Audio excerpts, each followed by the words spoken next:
Fade in. Approaching the town of Tempest from 5 degrees east of north, this was the largest and, in places, the thickest forest within the border. A flash of a red dress is seen before disappearing into the trees, entering the thick foliage on the trees' branches and then below them. Leaves which had already fallen were glowing orange under the glow of sunrise. In an unknown length of time, a small wooden chapel had been used, probably before the Chinook had made this side of town lousy with sinkholes. The back of the little church had sunk at a 20-degree angle, the front door remaining at ground level. Amazingly, the 2 stained-glass windows on each of the 2 long sides had been spared damage. Behind the church, closer to the border, the brown-haired man from the motorcycle sat on a toppled stone plinth, which was weathered with much more age than the church. The woman in red joined him as they casually looked around, like they expected something or someone, and then the sounds of leaves being trodden on came from several different directions. Eventually, several figures meandered towards each other, meeting at the front of the church. The grown-up-sized infant, Sissy, kept tripping and rolling in the leaves, gurgling. There was blood on the front of her size 22 Oshkosh Bagosh overalls. Chi-Chi Makepeace was looking at people she knew as if she had never seen them before. Hairdresser Lucine Hatfield was trying to be stealthy in her approach, with several glances back at the path she had taken. When she had reached the church entrance, the woman helped Sissy to her plump feet, and the 3 decided to go through the front doors. And when they had, Poke Floyd, Tempest's barber and rival of Lucine, came out from behind a large tree. Eyes on the door, the man moved from trunk to trunk until he stood beside the entrance, stealing glances inside. Shrugging, the man on the plinth stood, offering a hand to Miss Jones. Together they walked towards the tilted chapel, both pausing to turn and look at you, simultaneously raising a finger to their lips.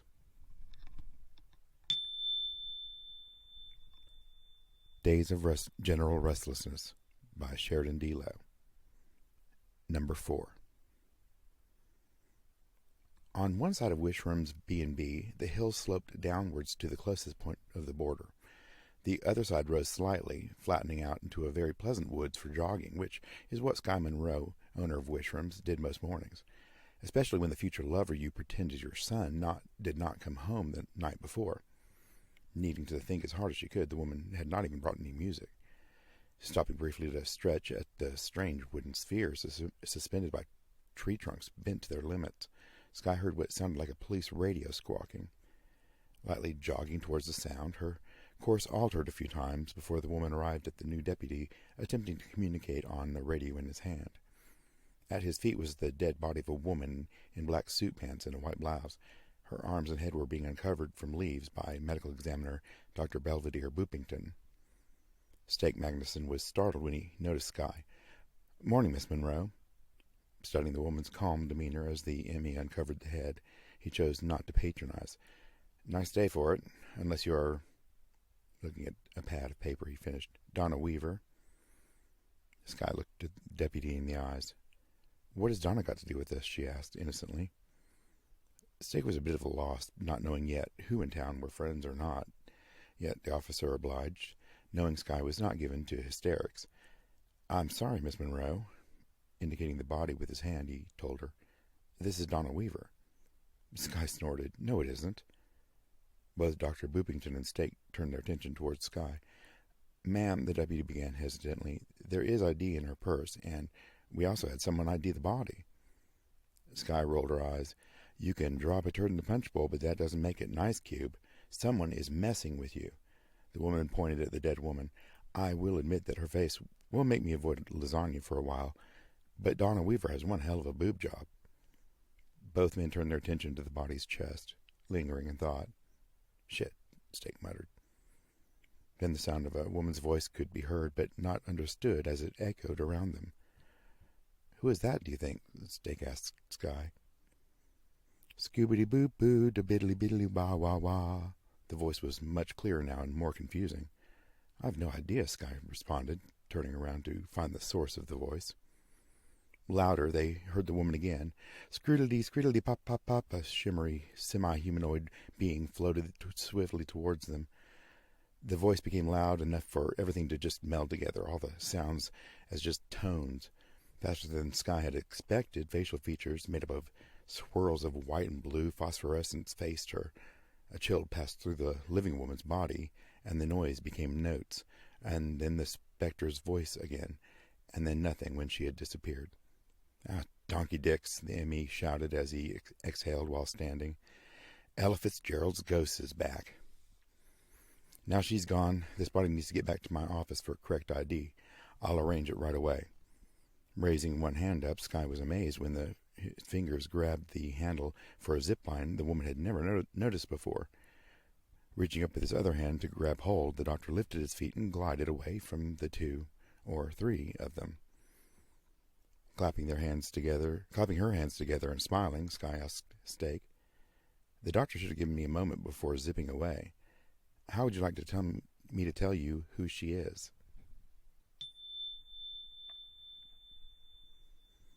Eyes blinking in slow motion, Chompy had a hard time with the light.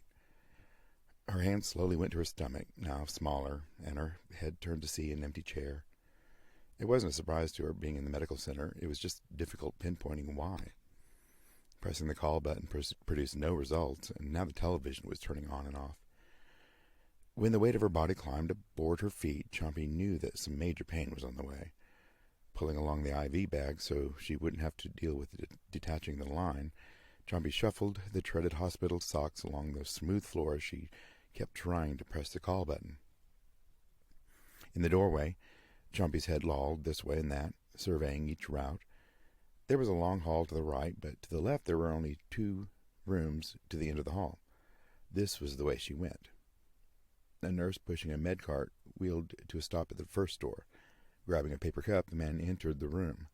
His voice sounded muffled as he greeted the patient inside. Without stopping, Chompy grabbed 3 little cups and downed the mix of pills, hoping for something good.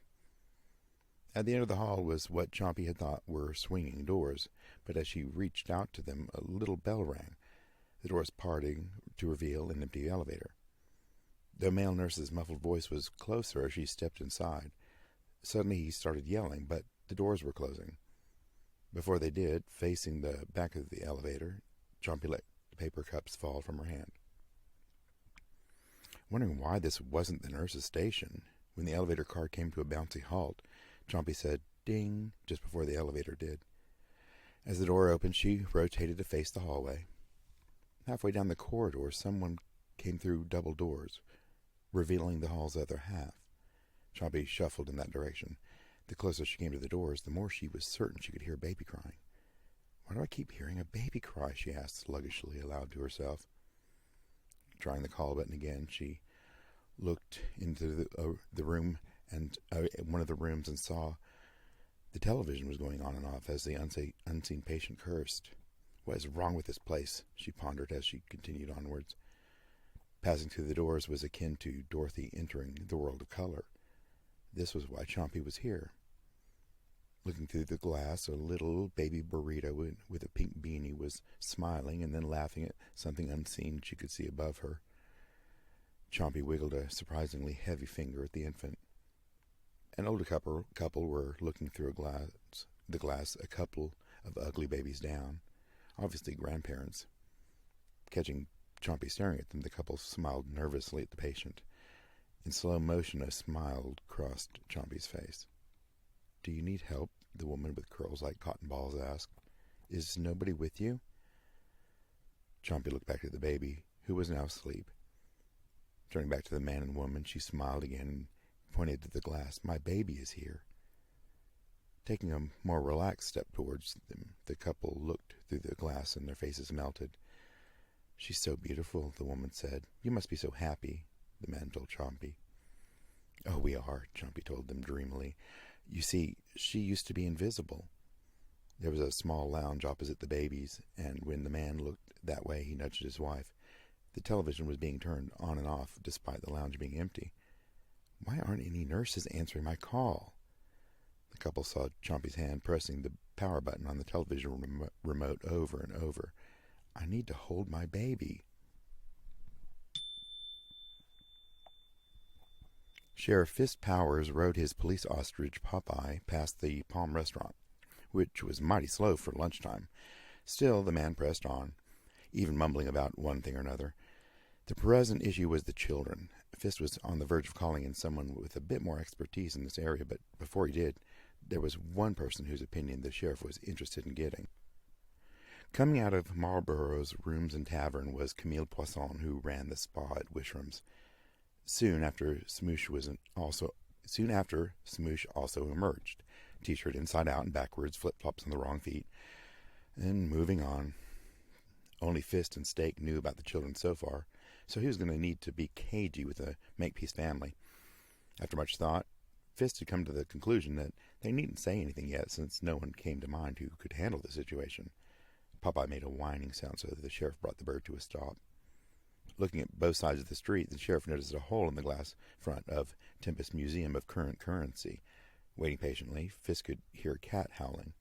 There was a sound of more glass shattering, followed by Ariana Grande leaping through the hole in the glass and running towards the park. Fist slid gently off of his ostrich. 2 teen boys emerged from the store carrying stuffed pillowcases. These were the oldest boys of the 2 wealthy families of Tempest, Brad Crown and Pound Truelove. Spotting the sheriff, the boys began to run. Popeye took off in a sprint. Passing Brad, the bird flung him against a brick wall with a sidekick. Running along, the ostrich reached Pound and pecked the back of the boy's head, sending him and Currency sliding on the ground. Fist began to walk, shaking his head, wondering if he was ever going to reach his destination. Steak Magnuson was in town, sitting on a curb while removing his police skates to replace with his regular skates. Standing, the deputy looked up at the offices of the medical examiner located above Tempest Massage and Bakery. After a 20-minute wait in line for a Boston cream donut, Steak walked around to the back of the brick building where iron stairs accessed the top floor. The lab and workspace were surprisingly clean and tidy. The doctor had his back to Steak, working some unseen instrument. It was no longer a surprise seeing the man. The most logical explanation for how he looked is that he was the inspiration for Dr. Vincent Honeydew from the Muppets. Curious, the deputy looked at some of the instruments on a counter by his side. Unsure of how any of these could be any help, Steak in turn examined an ant farm, thriving family of sea monkeys, a beautiful magical crystal garden, and a rock tumbler. "Just have a seat," Dr. Belvedere Boopington called out without looking. "Only a few more seconds and I can get the milker." Deputy Magnuson cleared his throat, at which Belvedere spun on his stool, elbow knocking over an in-use Play-Doh factory. "Deputy," he stated as if someone said to say what he sees, having expected someone else, obviously. "I didn't expect you this early. I've barely begun on Miss Doe." Standing now, the short man with long arms seemed perplexed. "Taint," Steak announced. "Her name was Jody Taint. Staying at Wishrams, that's how Mrs. Monroe recognized her, besides flat chest." "And who exactly is Miss Taint when she's at home?" asked Belvedere, annoyed. "Fed," Steak admitted. "With the FBO. Never got to find out her business in Tempest." No, Dr. Boopington muttered. "Something's wrong.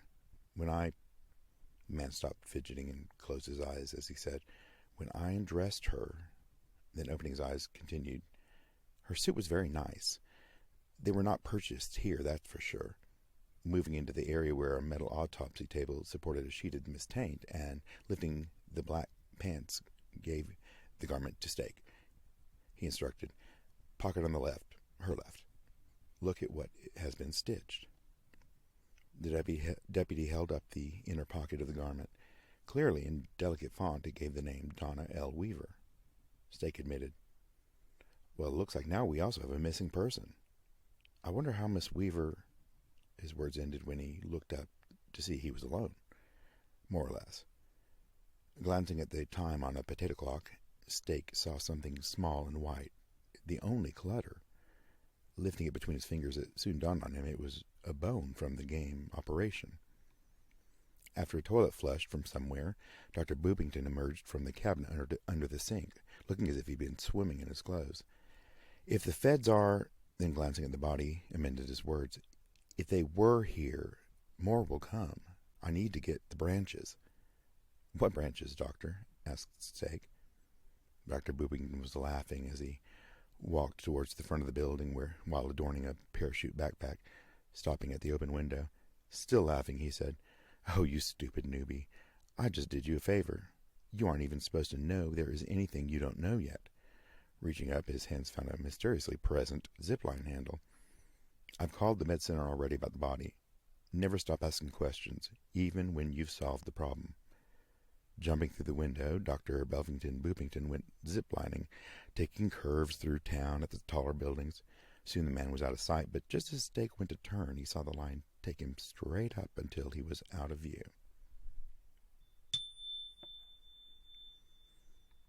The sun had begun to go down, and the sky was still blue. The plateau of the eastern Rocky Mountains was scored by rustling leaves, sounds of big cats and peacocks. Nature was all this area knew at this earlier time. However, it was well familiar with the Chinook winds already. The winds had always been the same, simply no one was around previously to appreciate the benevolence being granted. Later than usual, the last gust from a spell of winds came in with a great swell, circling the circumference of the plateau, then joining in the center before suddenly ceasing and meandering away upwards. If you were close enough, you would hear the screams of a woman coming from a group of travelers who were just inside the southern border where one day an arch would mark the line. And it was heard. "I understand now," said a thought. "Incredible. Except those to the south. Bad timing for them. The woman screaming at the man. What did he do? Is it because his face is concave while everyone else is convex? The wind," the thought went on. "It gives and it takes. I'll watch over them, see what they do." So it went, the thought following them everywhere. A camp had been set up by a lake near the edge of the plateau. With great curiosity, the thought watched as they performed rituals with their tools and rearranged where they were placed. A single camper stood out, not just because his skin was the color of blackberries, but because he did not appear to be in possession of very much, yet was intent on trying to do as much as possible for the others. Nearer the lake, the thought spied on the group, who appeared to be divided into 4 smaller groups. The blackberry man tended to stay with one group, but was always helping the others as well. Then they had created a hot liquid, and who knows what they would do with it. Understanding came as the thought recognized feeding. A curious thing happened then. Through portions of conversations learned in mere moments from listening closely, the thought found which humans were male and which female. The male, who seemed to care for the blackberry man, stopped him as he walked away from his food. "Blackman, please don't go." Freezing in place, the singled-out man turned slowly. He vibrated with fear. "Now, don't look like that, Blackman. We've all had a hell of a time of it since leaving London, and now things look pretty bleak, my man. This is no place for class or rank. From now on, you eat with us, and we all do our fair share." Several people muttered, "Hear, hear."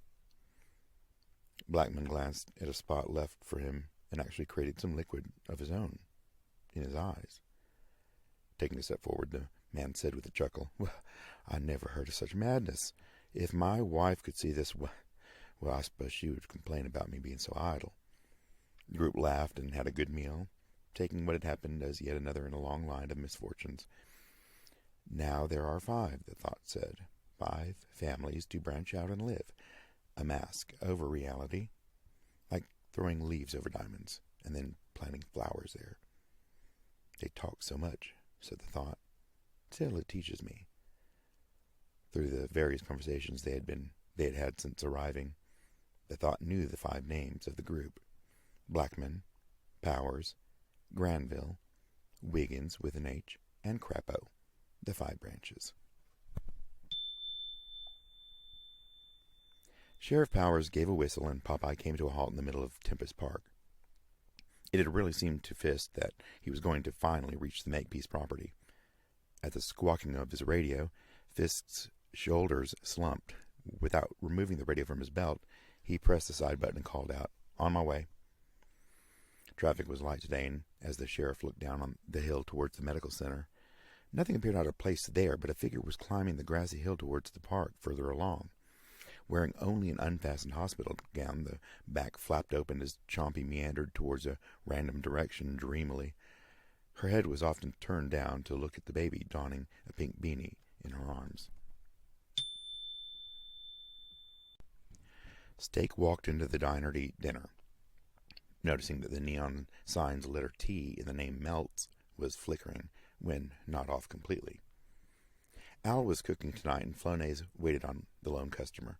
Lost in thought, Verna was mopping the same area of the tile floor with melted cheese. The deputy slid the latex dining gloves onto his hands and reached a hand into the cheese bowl.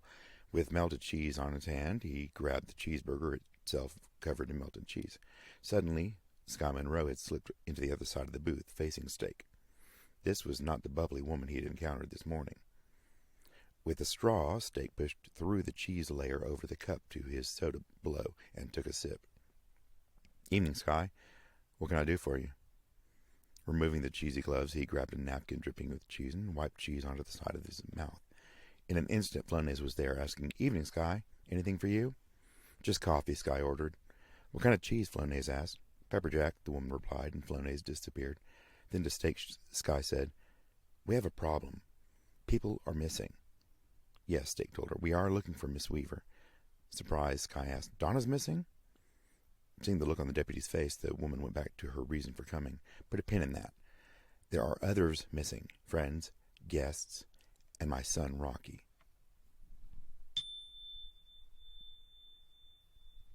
The thought followed Dr. Boopington as he went to 5 people to find out if anyone knew anything about anything.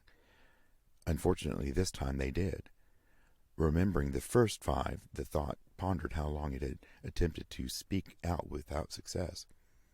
Eventually, ways to convey thoughts and feelings were discovered, and the 5 branches became easier to manipulate. And then Dr. Boopington had arrived, a traveler attempting to sell potions to the 5. Except this man could hear the thought. Communication was heightened, and a deal was struck between the 5 and the thought. Dr. Boopington was added to the deal because someone would be needed to remind them all and prepare them for their journeys. "Yes, I can hear you," co-anchor Bert Ruger said into the microphone on the monitor behind anchor Sabrina McMillan. "I didn't say anything, Bert," she answered. Laughing, Bert replied, "Aren't you saucy?" Sabrina looked around the studio and shrugged. "Bert, are you hearing me? It's Sabrina." Bert nodded. "Yes, it was great." Thinking her co-anchor, filling in for Winston, who was taking a personal day, was engaged in a different conversation, Sabrina turned towards the camera. "Oh my God," Bert explained. "It was my first Blumpkin, too." Then the screen went black. Sabrina could barely even blink. Her eyes were just so wide. Was all she could muster. Today's cast: The Woman in Red, Miss Jones. The New Man, Big Bloody Baby, Sissy Young. Distraught Mother, Chi-Chi Makepeace. Stealthy Hairdresser, Lucine Hatfield. Spying Barber, Poke Floyd. Jogger, Sky Monroe. New Deputy, Steak Magnuson. Dead Body, Jody Taint. Medical Examiner, Belvedere Boopington. Ella Fitzgerald's Ghost, Self. Going Crazy, Chompy Mullins. Couple in Nursery, Tom Hanks and Rita Wilson. Frustrated Sheriff, Fist Powers. Shady Lady, Camille Poisson. Disheveled Guy, Smoosh Weinstock. Startled Cat, Ariana Grande. Hoodlum number 1, Brad Crown. Hoodlum number 2, Pound Truelove. Diner Staff, Al, Flonase, and Verna. News Co-Anchor, Bert Ruger. News Anchor, Sabrina McMillan. With Popeye the Ostrich and The Thought.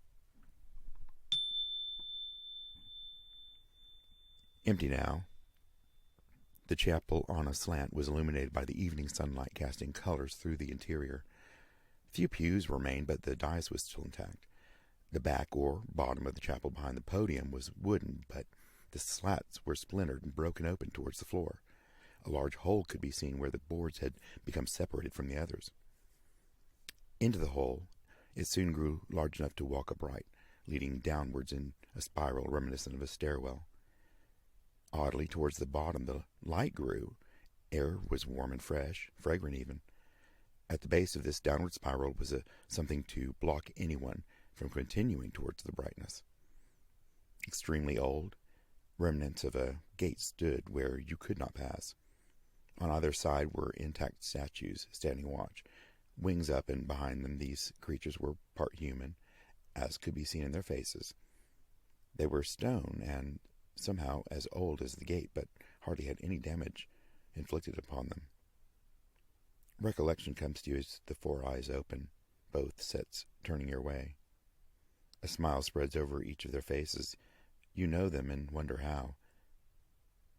One stone face was the brown-haired man, and, of course, the other was Miss Jones. Fade out.